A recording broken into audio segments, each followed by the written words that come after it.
Hello and welcome to the Sisters for Fitness Wellness Show. I'm Stephanie Gaines-Bryant. We're doing a holiday show today. We're talking to a very special guest. His name is Brian Alejandro Scott. He is an actor, a dancer, a singer, just an overall entertainer. Welcome, Brian. Thank you. It's great to be here. Great to see you. Good, good. So, Brian, for the sake of disclosure, I'm going to let everyone know that you and I know each other from way, way, way back. We were students at Hampton Institute together. So, you went from Hampton, where you were a speech pathology major, to becoming an entertainer later on in life. That's a really unusual path. So tell us how you got from being speech pathologist to entertainer. Well, it's not so unusual per se. I mean, I was in a band.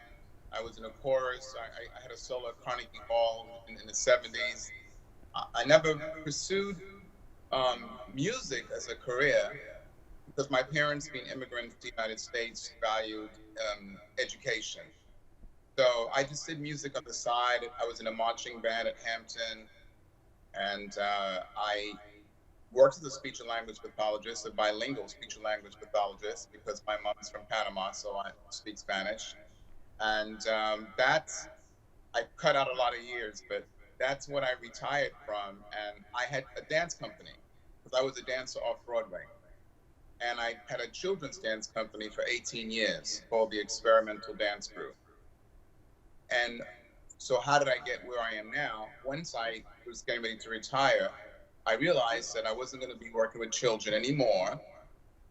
And there was still more for me to do. So I just started taking classes, singing and jazz workshops. And I just actually had a sold out show in September 11th called Stories from Las Vegas, where I just talk about a life in Las Vegas with Sammy Davis, Frank Sinatra, Dean Martin, the whole Rat Pack. And it was sold out, which was great. And I'm doing things now. Now, what would a life in Las Vegas have been like back then with the Rat Pack? In your vision of that, what would that have been like? I think I had to channel a lot of the artists and reading, and I put myself in a situation. So, of course, race was an issue in certain venues. There are many artists that couldn't enter the main venue on the strip through the front door. They had to go through the back. There were a lot of good singers, so you just really had to be at the right place at the right time. And it doesn't necessarily mean if you had a great voice that you were going to be successful. So you had to create your own niche, that reality, what you can sell. So that's what I picked up from. Tell me, what was it like working with children, and why children? Why did you feel like it was so important to give back to that younger generation? I think we all should, whatever we do, give something back to children because, I know it's cliche, children are the future, but they also learn by example. And when you plant a seed early in life, especially for elementary school, that makes a big difference as to what direction they'll take. It's not a guarantee because in life there are no guarantees. But if you as one person can affect a change, then you've truly done your job and paid the rent for living on earth. Now, you talk about your background in the fact that your parents were immigrants. How did that impact what you do today? You said that they emphasized education, but just the style of what you do, your style of singing, dancing, how did that impact who you are as a person? That's quite a loaded question. Um, Growing up in the United Kingdom, and when I came to the United States, they had not met too many people of color that had an English accent or were British. So I always say, yeah, I'm a person of color, but my culture is different from, let's say, African American. When you say that, people get a little like, what are you saying? You're not black? No, I'm not saying that. I'm saying that people of color around the world have different ethnic, cultural experiences that differ from the United States. And so, having lived in England and the United States, and partly in Trinidad and a little bit in Panama, you see the differences. My parents loved music, and the music they listened to: Peggy Lee, Julie London, Sam Davis, Dean Martin, Dusty Springfield, just to name a few. That's music I heard growing up, and I guess then there was a part of me that wanted to do that too. But I had to get that education straightened out, sorted, as my mom would say, because she said she wasn't going to pay for me to go to university to sing or dance. So when I was in Hampton, I did become active with a lot of singing and dancing and the marching band, but I was really there to get my degree in pre-med communication disorders, which prepared me to be a speech and language pathologist. Now, I have to share a memory with the audience. I was telling my sister last night when I was telling her that I was going to have you on, that song, The Greatest Dancer. Every time I hear that song, I can't help but think of you, because you would break out in dance and, I mean, do the most beautiful dancing I had ever seen whenever that song would come on. And so here we are 40 years later, and I still remember how beautiful your body moved. Maybe because I could never dance like that. I appreciate that. I think some things, everyone has a gift, everyone has a talent, and sometimes you really don't think about it that much. It's just innate. Just as I'm not a basketball player or a football player, certain people have that skill. I realized early on I didn't. So I became a gymnast, actually. Yeah. Wow. Yeah, I was a gymnast, and I went to special camp and training, but it became expensive. So I didn't really get to the Olympics and all of that. But you still have utilized those skills in so many ways. So let's talk about the Christmas holiday and the fact that Yes. we're gonna have you sing. And this is one of my favorite songs. You didn't even know it.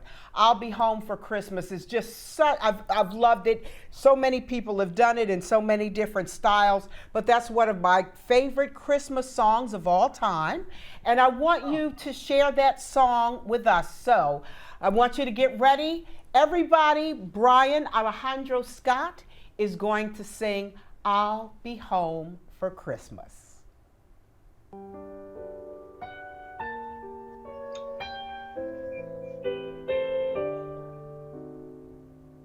I'll be home for Christmas. You can count on me.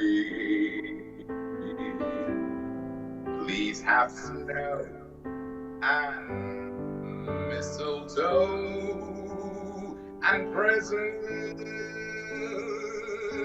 on the tree.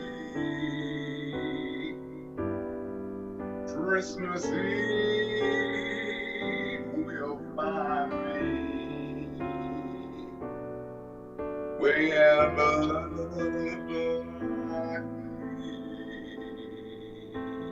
lies.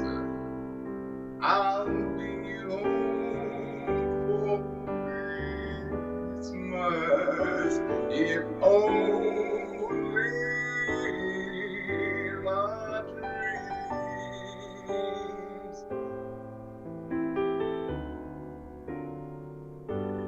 I'll be home for Christmas. You can count on me. Please have snow and mistletoe and presents by the tree. Christmas Eve is gonna find me where the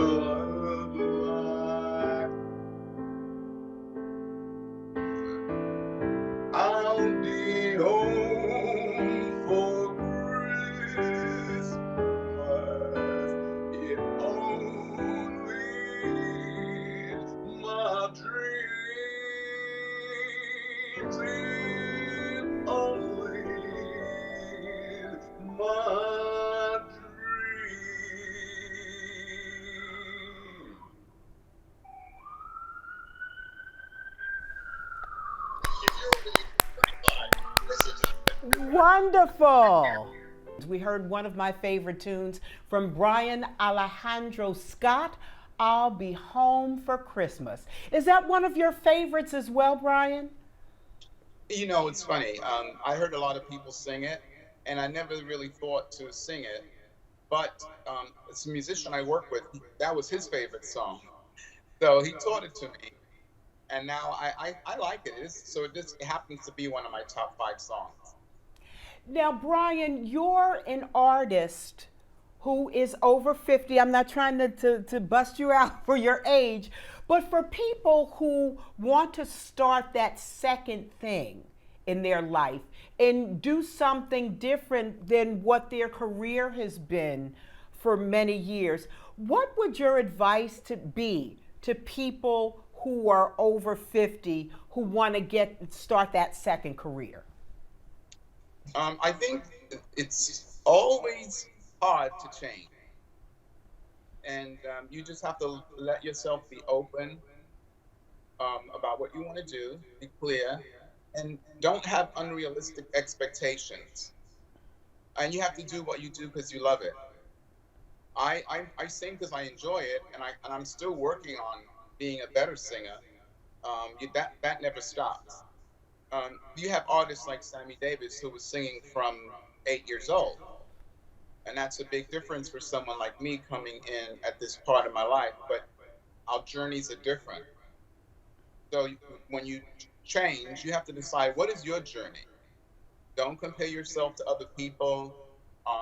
Don't do it because you want to make a lot of money. Do it because you're passionate about whatever it is that you're doing. So that's where I am. You know, it's a very difficult field to be in entertainment, whether you're 4 years old or whether you're 84 years old. It's a very difficult business. What gives you that strength to move forward and do what you love? Is it your background? Is it lessons you learned while working as a speech pathologist? What is it that gives you that to push forward with doing what you love? First, you have to believe in yourself, and you have to believe in what you're doing. And for me, there are lots of singers, but they don't have what I have, and I don't have what they have. I'm not a rapper. I'm not a hip hop artist. I don't sing necessarily R&B. I'm not a soul singer.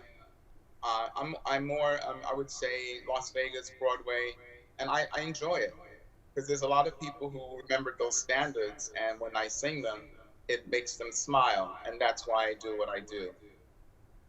Tell us about the other things you do, because you are as well a dancer and have done some acting. Can you tell us about those things as well, how your career has progressed in those areas as well? Well, dancing is interesting because I always dance.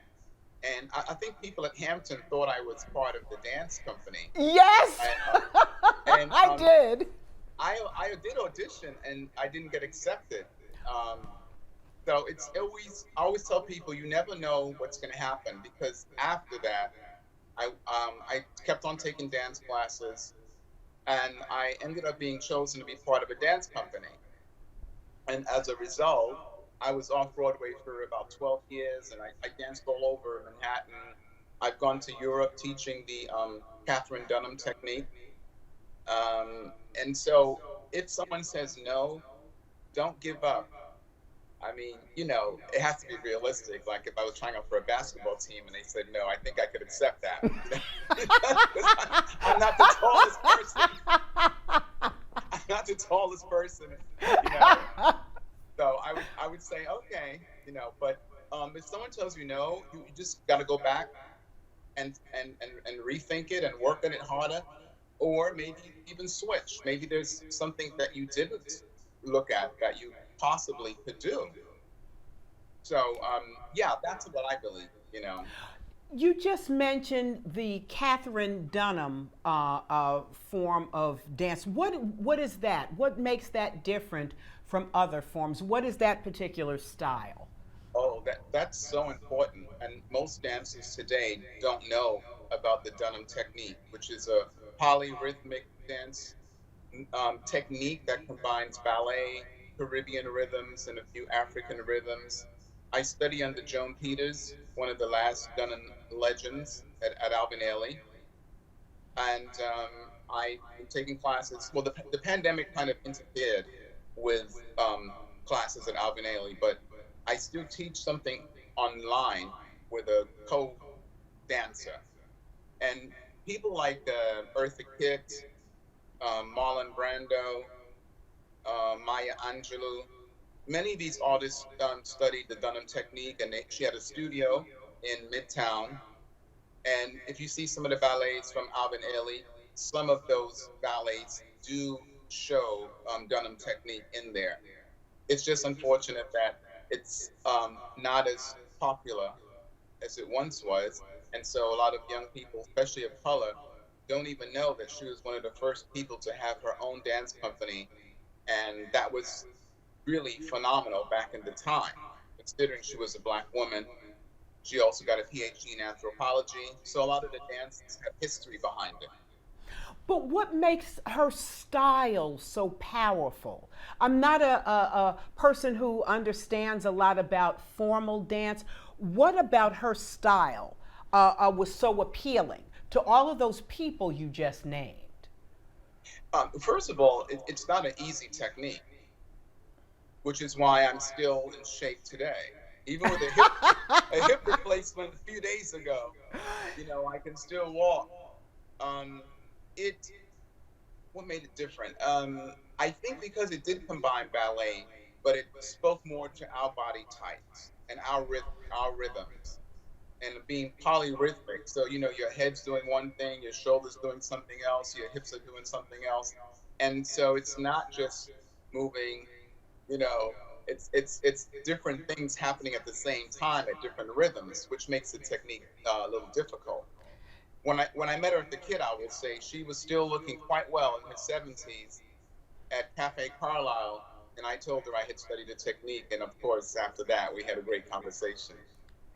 But I'm ready to see you dance right now. The way you were moving those shoulders. Well, and when I moving your sing, head at the same I time. tend to move. Yeah, when I sing, I do tend to move more than the average dancer. I mean, the average singer. And sometimes that's because of your background. Right, and it's mixed because there's some people who say, don't move, just sing. I said, well, I'm not Doris Day, darling. I've got to move and groove if I'm feeling it. And you have to remember, going back with singers, I mentioned Doris Day because they used to just stand there and sing and maybe move their eyes, a little bit.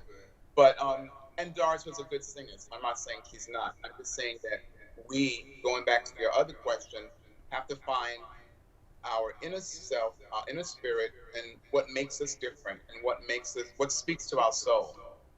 And that's what you do.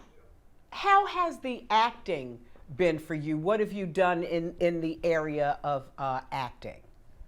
Okay, so I haven't done as much as I would like. I have done a lot of so many different plays that went nowhere.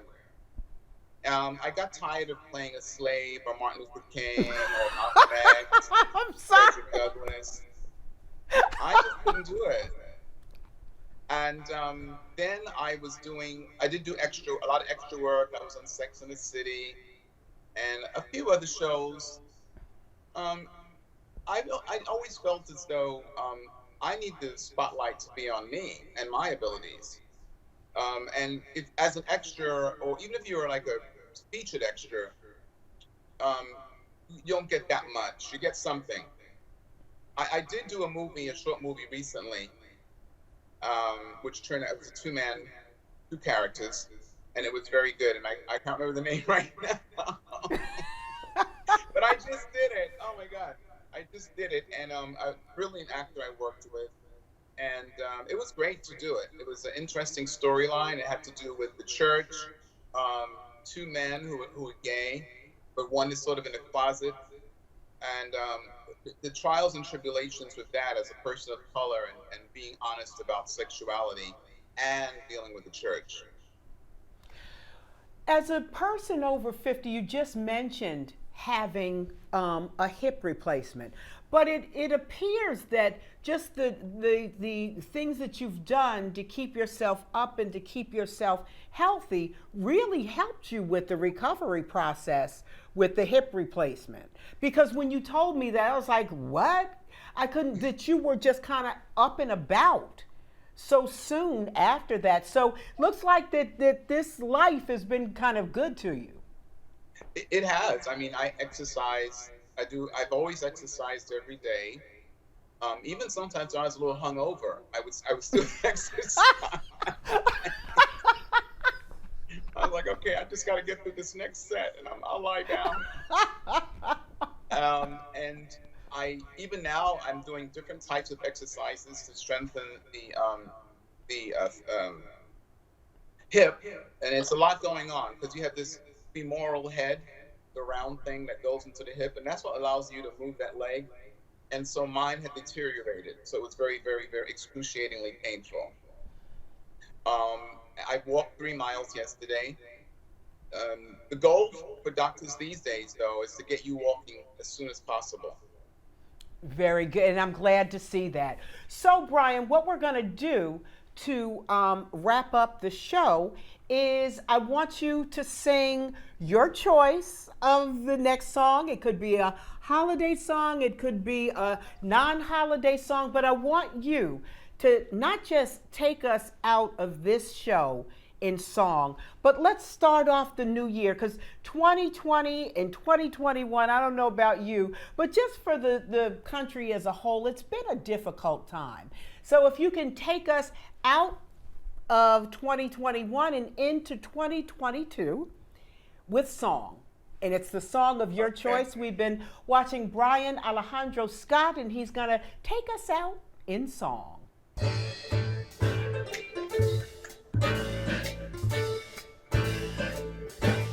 Night and day, you are the one. Only you need the moon or under the sun. Whether needs be or far, it's no matter, darling, where you are. Well, I think of you night and day.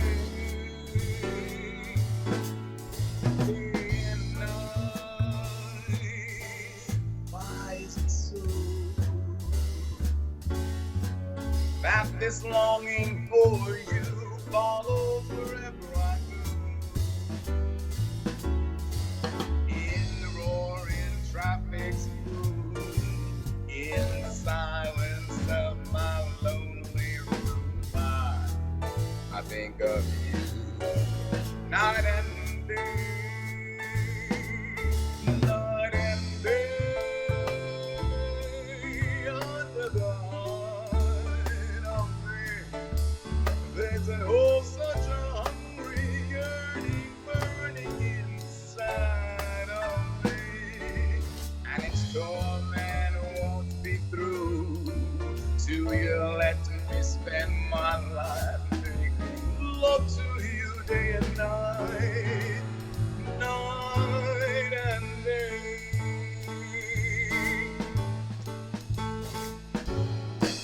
Like the beat of the tom-tom when the jungle shadows fall, like the tick-tick-tock of the stately clock as it stands against the wall, like the drip-drip-drip of the raindrops when the summer showers through.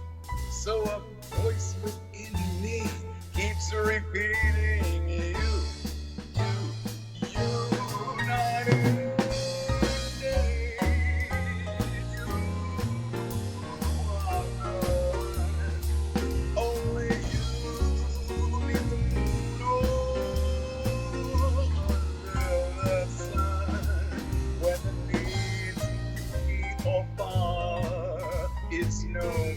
Darling, where you are, well, I think of you.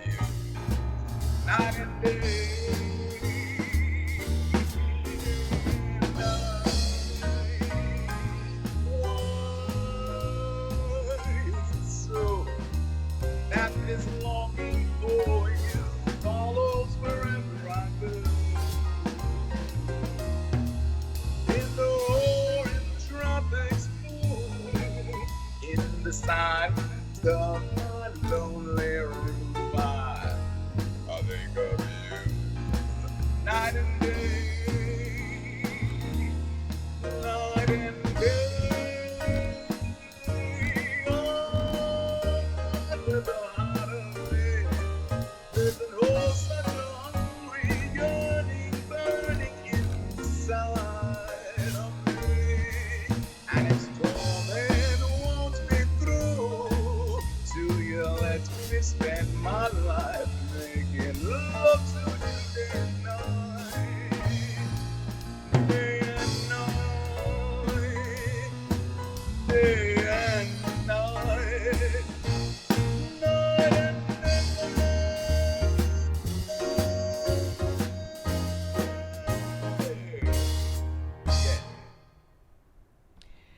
Yay!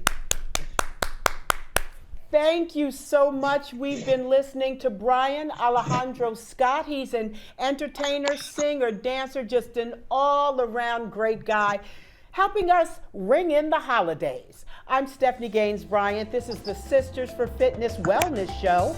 Have a great day.